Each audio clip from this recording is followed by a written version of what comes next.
Most people believe they think clearly until pressure hits, and in that moment, the thinking they believed they were doing disappears.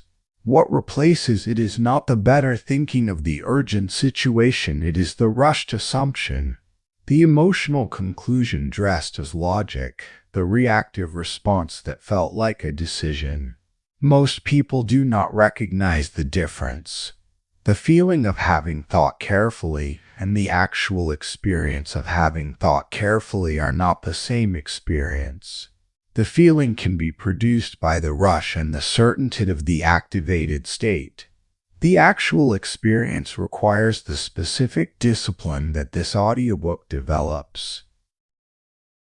This audiobook is not about faster thinking, not smarter thinking, disciplined thinking, because clarity is not talent. It is control. Introduction. Why clear thinking is rare and why it matters more than ever. Most people do not think, they react and justify it later. The distinction between reaction and thinking is the foundational distinction of this audiobook. The reaction is the automatic output of the established pattern, the pattern-matched assessment, and the associated behavioral response that the system produces before the deliberate cognitive processing has engaged. The thinking is the deliberate, intentional, evidence-based cognitive process that produces the assessment from the actual features of the situation rather than from the pattern match. Most of what most people call thinking is reaction with a narrative added afterward. The conclusion was reached in the first seconds of the activation. The subsequent thinking is the selection and arrangement of the supporting evidence for the conclusion that has already been committed to. The process feels like thinking. It is the confirmation of the reactive conclusion through the selection of confirming evidence. The difference between this process and the genuine deliberate thinking that produces the accurate assessment is the specific quality that this audiobook builds. Why intelligence does not guarantee clarity is the specific insight that most intelligent people resist because the belief that intelligence produces clarity is itself a form of the reactive conclusion. Intelligence is the raw computational capacity. Clarity is the disciplined application of that capacity to the actual features of the situation rather than to the emotionally compelling version of them. The intelligent person who has not built the discipline applies significant computational capacity to the confirmation of the reactive conclusion. The less intelligent person who has built the discipline applies less computational capacity more accurately. The clarity follows from the discipline, not the intelligence. How pressure reveals mental weaknesses is the specific testing function of the pressure situation, the removal of the comfortable conditions that support the appearance of the clear thinking, and the exposure of the actual cognitive quality that remains when the comfortable support is gone. The pressure reveals whether the clarity was genuine, grounded in the trained discipline that holds when the conditions become demanding, or illusory, dependent on the comfortable conditions that the pressure has removed. Chapter 1. The Psychology of Thinking. Your thoughts are not random. They follow patterns you do not notice. Thinking as a system is the most important reframe available for the development of the disciplined thinker. Thinking is not the spontaneous, free-flowing engagement with reality that it feels like from the inside. It is the systematic processing of information through the specific neural pathways, the specific cognitive biases, the specific pattern-matching algorithms, and the specific emotional filters that the brain's architecture produces. The processing follows the system. The system is not always the system that produces accurate outputs. and the person who has not examined the system is operating it without understanding it. Automatic versus intentional thinking is the specific distinction that the psychology of thinking makes most practically important. The automatic thinking is the fast, pattern-matched, emotionally filtered processing that produces the intuitive conclusion, the immediate sense of what is true, what is right, what should be done before the deliberate cognitive evaluation has engaged. The intentional thinking is the deliberate, evidence-based, systematically conducted cognitive process that produces the considered conclusion from the actual features of the situation. The automatic thinking is efficient and often accurate in the familiar domains where the patterns are reliable. It is specifically unreliable in the novel, high-stakes, emotionally charged situations where the patterns are least reliable and the deliberate evaluation is most required. How the brain simplifies reality is the specific cognitive mechanism that makes the automatic thinking so consistently useful in the familiar situations and so consistently unreliable in the novel ones. The brain simplifies by matching the current situation to the stored pattern of past similar situations and applying the response that worked in the past. The simplification is efficient. It allows the rapid response without the full deliberate evaluation of every situation. The simplification is inaccurate when the current situation is different from the stored patterns in ways that are important but not immediately visible to the pattern matching system. Why the mind prefers speed over accuracy is the specific consequence of the brain's evolutionary history in the environments where the fast response was more survival relevant than the accurate one. The preference is not irrational. It is the accurate expression of the trade-off between speed and accuracy that the survival environment selected for. The problem is the application of the speed preference to the modern environments where the accurate response is more important than the fast one and where the speed preference consistently produces the degraded accuracy that the pressure context is most costly. Chapter 2. Why people think poorly under pressure. Pressure does not make you stupid. It makes you fast and wrong. The specific mechanism through which pressure degrades the thinking quality is not the reduction of the raw cognitive capacity. Intelligence does not disappear under pressure. What disappears is the deliberate application of the cognitive capacity to the actual features of the situation, the intentional thinking that requires the controlled, unhurried multi-step cognitive process that the pressure is specifically preventing. The stress response and cognitive shortcuts are the first mechanism. The stress response activates the cognitive shortcut system, the fast, pattern-matched, automatic processing, and simultaneously suppresses the deliberate evaluation system. The cognitive shortcuts are efficient, and in the familiar pressure situations where the patterns are reliable, they produce adequate responses. In the novel or complex pressure situations where the reliable patterns do not exist or are not appropriate, the cognitive shortcuts produce the confident, fast, and wrong response. Emotional hijacking is the second mechanism, the specific condition in which the emotional system's activated assessment has captured the behavioral governance before the deliberate evaluation has had the opportunity to provide its more accurate alternative. The emotional hijack produces the conclusion: first, the situation is threatening, the option is unacceptable, the person is hostile, and then directs the cognitive resources toward the confirmation of the conclusion rather than the honest evaluation of the evidence for and against it. The emotional hijacking is the specific experience of thinking clearly, while actually confirming the reactive conclusion through selectively attended confirming evidence.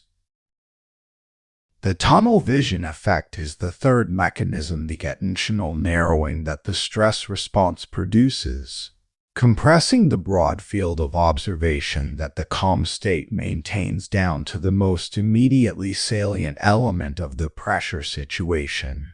The tunnel vision produces the incomplete picture. The most urgency-generating element is attended to with high fidelity. The contextual information, the moderating factors, the less immediately salient but genuinely important elements are excluded from the attentional field. The decision made from the tunnel vision picture is the decision calibrated to the incomplete information, specifically the decision that most consistently misses what the excluded context would have corrected.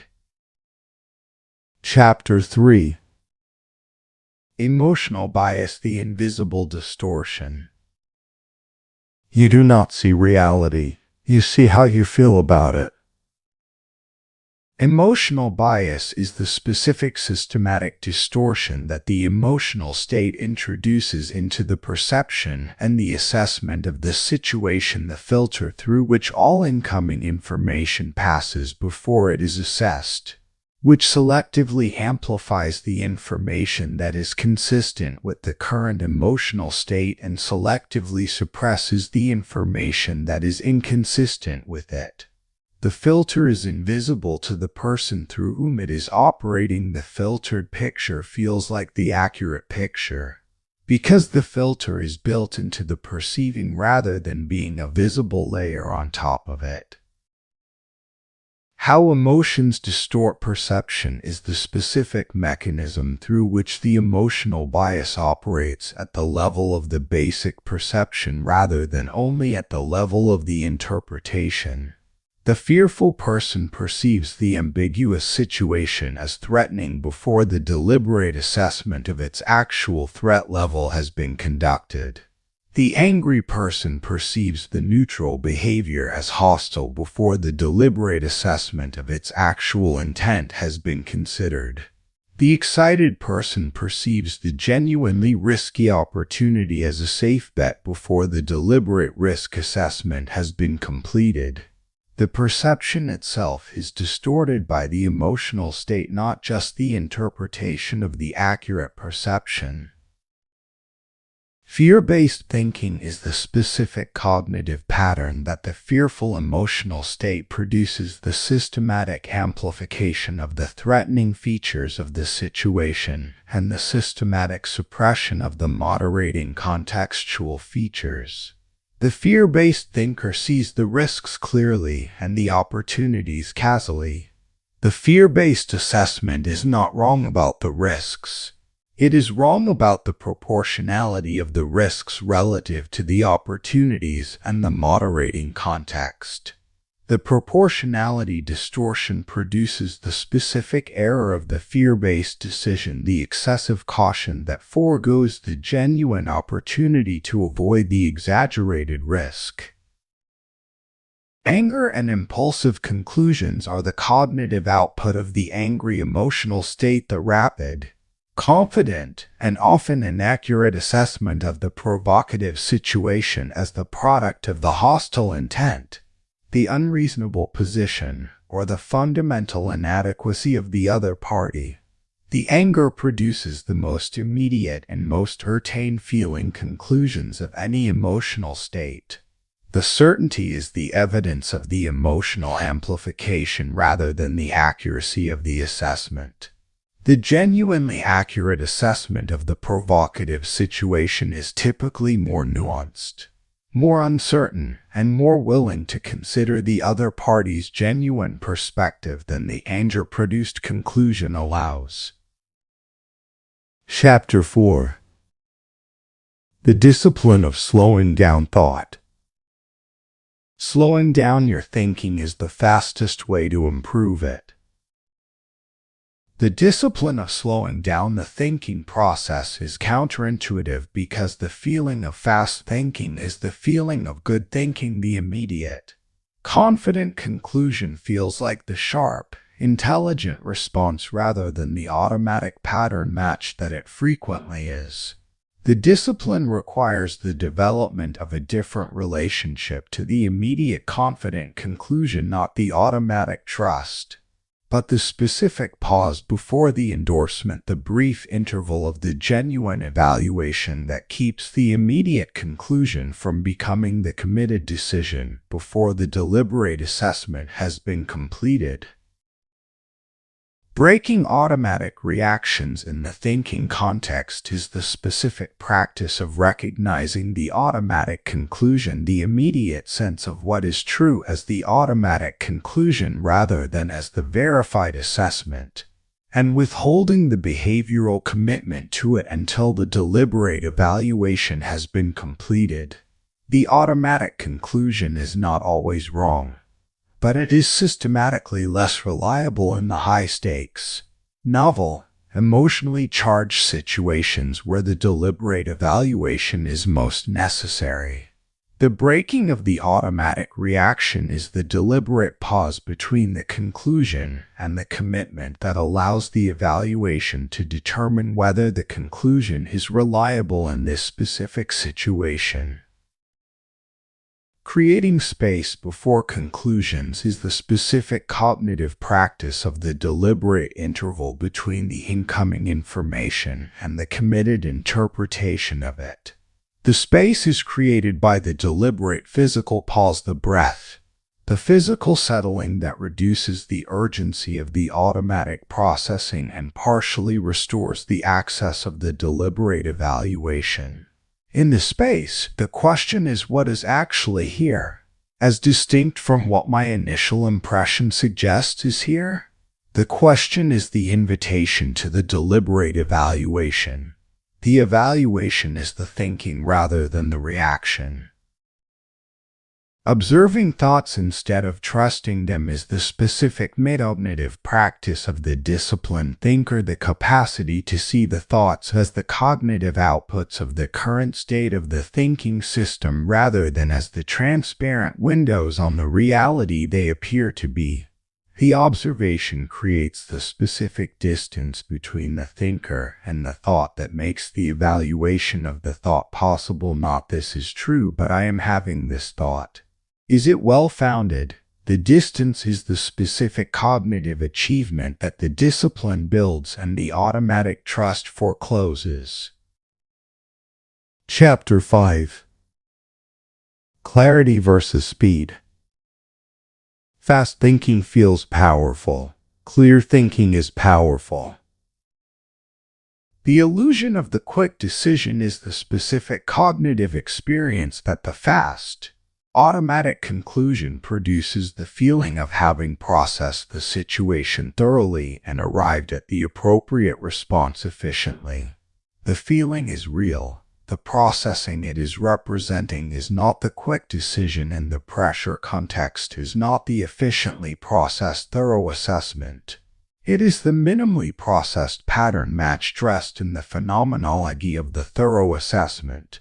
The feeling and the reality are different, and the specific discipline of the clear thinker is the recognition of the difference rather than the acceptance of the feeling as the evidence of the thoroughness. Why slower thinking leads to better outcomes in the pressure context is the specific consequence of the relationship between the deliberate evaluation and the decision quality. The deliberate evaluation takes more time than the automatic pattern match. The deliberate evaluation also produces more accurate outputs in the situations where the pattern match is unreliable, which are precisely the high-stakes, novel, emotionally charged situations where the pressure is greatest. The additional time invested in the deliberate evaluation produces the return of the better decision. The better decision produces the better outcome. The better outcome is the practical consequence of the additional time.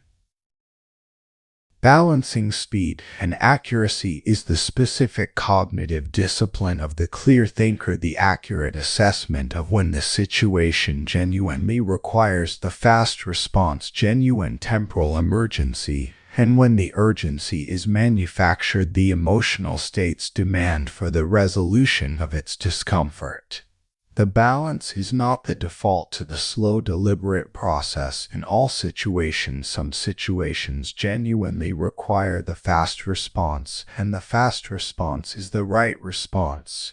The balance is the accurate discrimination between the genuine temporal requirement and the manufactured urgency, and the calibration of the speed of the response to the genuine requirement rather than to the emotional demand. When to slow down and when not to is the specific judgment that the clear thinker develops through the consistent application of the urgency examination, the brief, deliberate check of the genuine temporal requirement of the decision. The irreversible, high-consequence decision in the moderate urgency context, slow down. The reversible, low-consequence decision in the genuine emergency context, proceed faster. The habit of the urgency examination replaces the automatic adoption of the urgency that the emotional state generates with the deliberate calibration to the genuine temporal requirement. Chapter 6. Structured Thinking.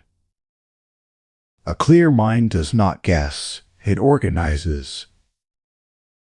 The structured thinking practice is the specific cognitive discipline that organizes the thinking around the genuine features of the situation rather than allowing it to be organized by the most salient or most emotionally compelling features. The structure is the governance. It keeps the thinking pointed at the genuine requirements and prevents the automatic drift toward the urgency consistent, emotionally amplified pattern matched default. Breaking problems into parts is the first practice of the structured thinking, the deliberate decomposition of the overwhelming whole into the specific, manageable components that can be assessed and addressed individually. The overwhelming whole is the pressure context's contribution, the situation presented as the unified catastrophe. All elements simultaneously urgent and all requiring the immediate comprehensive response. The decomposition reveals the actual structure. Some elements are genuinely urgent. Most are not. Some are within the scope of influence. Most are not. Some require the immediate decision. Most can be addressed sequentially. The decomposition converts the overwhelming into the manageable. Cause versus effect is the second practice of the structured thinking, the deliberate identification of the genuine causal structure of the situation rather than the acceptance of the emotionally compelling surface narrative. The effect is the immediate, visible, emotionally charged element of the situation, the conflict. The failure, the difficulty, the cause is the specific, identifiable, addressable condition that produced the effect. Addressing the effect without identifying the cause produces the temporary relief that does not prevent the recurrence. Addressing the cause produces the genuine resolution. The structured thinking discipline is the consistent direction of the cognitive resource toward the cause rather than the exclusive engagement with the effect. Eliminating noise and building mental frameworks are the third and fourth practices, the deliberate identification and exclusion of the irrelevant information that the pressure context is producing alongside the relevant, and the construction of the simple cognitive structures that organize the assessment of the relevant information into the useful conclusions. The mental framework is not the elaborate analytical system. It is the simple, consistent set of organizing questions that keeps the thinking directed at the genuine requirements. What is actually here? What specifically is required? What is available? What does the most plausible response produce one step ahead? Chapter 7. Decision Accuracy Under Pressure. The quality of your life depends on the quality of your decisions. The specific connection between the decision quality and the life quality is the most direct and the most practically important claim in this audiobook. The decisions made under pressure in the significant life situations, the relationship conflict, the professional crisis, the financial difficulty, the personal challenge are the decisions that most determine the quality of what those situations produce. The poor decision quality in those specific situations produces the outcomes that are most difficult to reverse and most costly to live with. The improved decision quality in those specific situations produces the outcomes that are most difficult to achieve and most valuable when achieved. The decision quality is the specific lever. Avoiding emotional decisions is the specific practice of recognizing the decisions that are being produced by the emotional state rather than the deliberate assessment, and withholding the commitment to those decisions until the deliberate assessment has been completed. The identifying marker of the emotional decision is the specific quality of the certainty it carries, the feeling of obviousness, of being the only reasonable response, of having been fully considered even when the consideration was the selective confirmation of the reactive conclusion. Evaluating options calmly is the specific cognitive practice of the multi-option assessment, the deliberate generation and genuine evaluation of the alternatives to the most urgency consistent response before committing to any response. The calm evaluation does not require the comprehensive analysis of every possible option. It requires the genuine consideration of at least one alternative to the first option that the urgency is pressing toward. The genuine consideration of the alternative keeps the option foreclosure that the urgency produces from being automatic. The option that was not automatically foreclosed is sometimes the option that the deliberate assessment selects as the better response.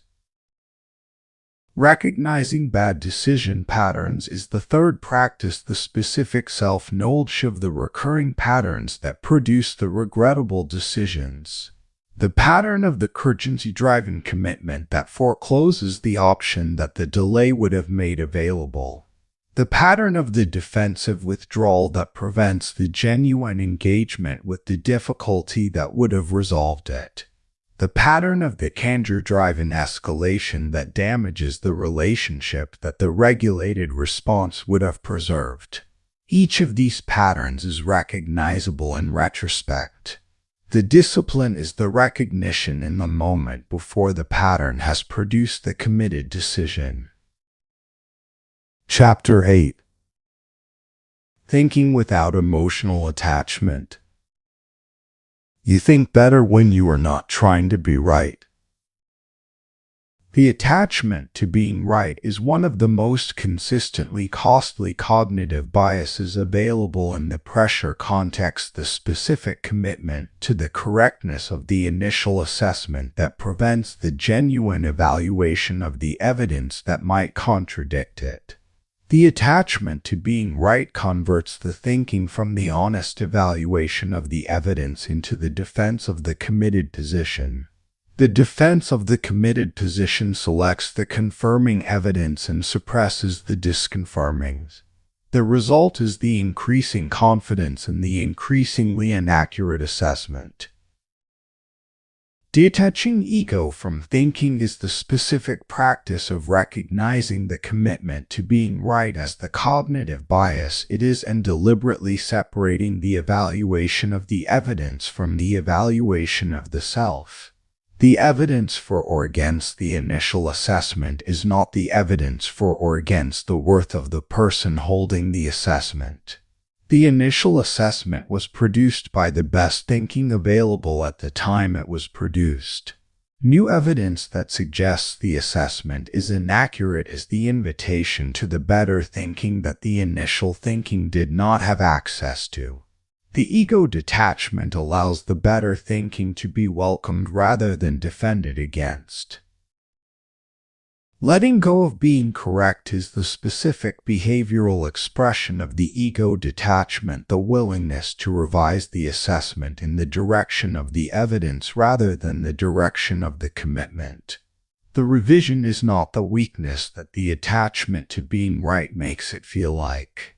It is the specific cognitive quality of the accurate thinker, the willingness to update the assessment when the evidence warrants updating rather than defending the assessment against the evidence that warrants revising it.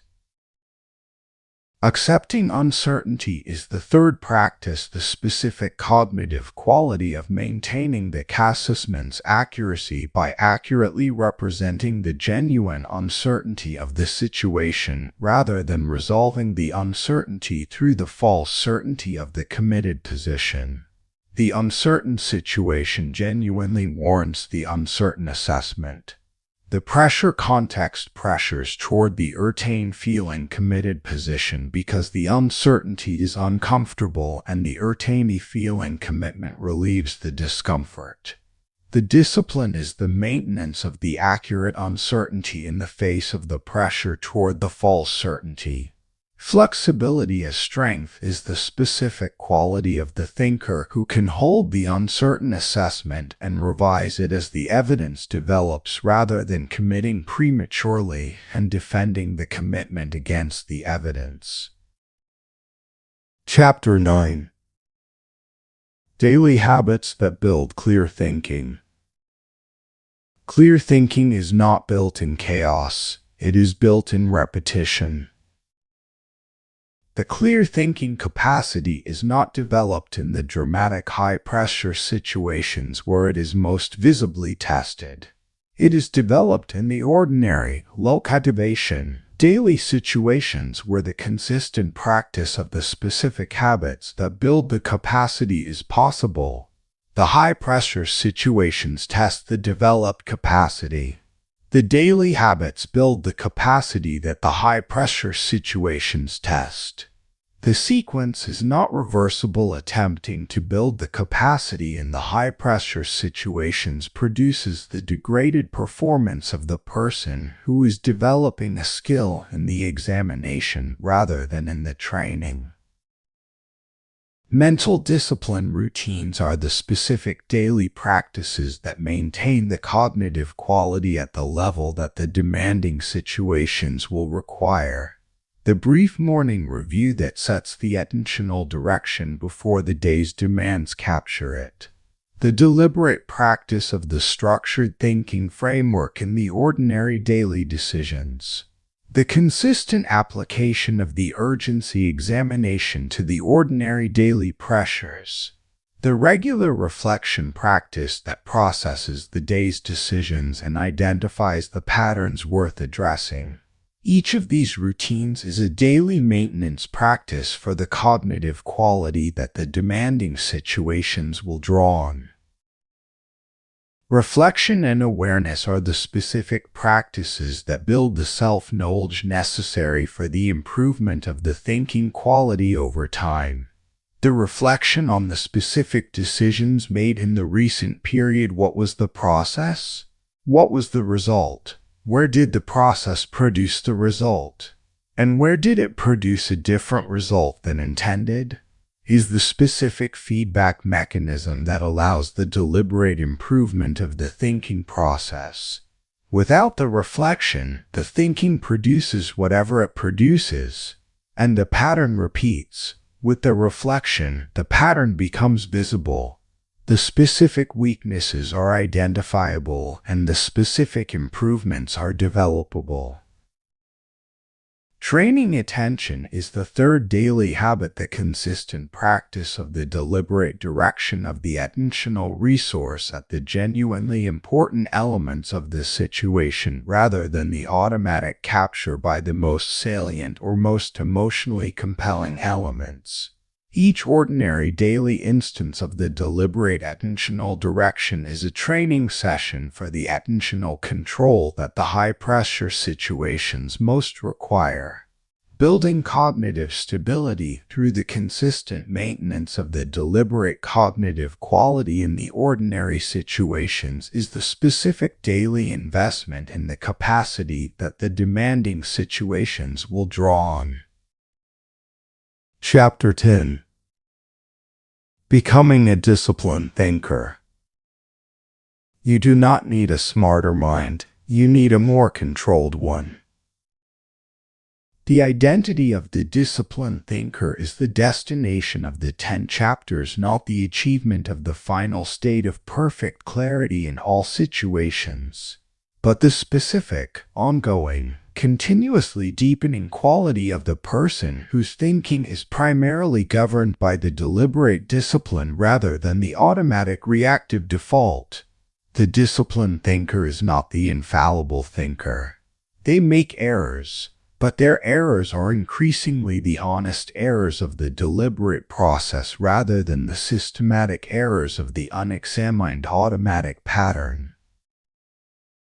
The identity shift from reactive to disciplined thinker is built from the accumulated evidence of many instances of the disciplined application of the specific practices, the many times the urgency was examined rather than accepted, the many times the emotional conclusion was recognized and evaluated rather than immediately committed to, the many times the structured framework was applied rather than the reactive pattern executed.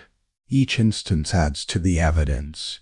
The evidence builds the identity sustains the practice. Long-term discipline is the ongoing expression of the developed identity, the continuous application of the practices, not as the effortful management of the unchanged underlying system, but as the natural expression of the developed thinking architecture. The discipline becomes less effortful as the architecture develops. The clear thinking becomes less exceptional as it becomes the baseline.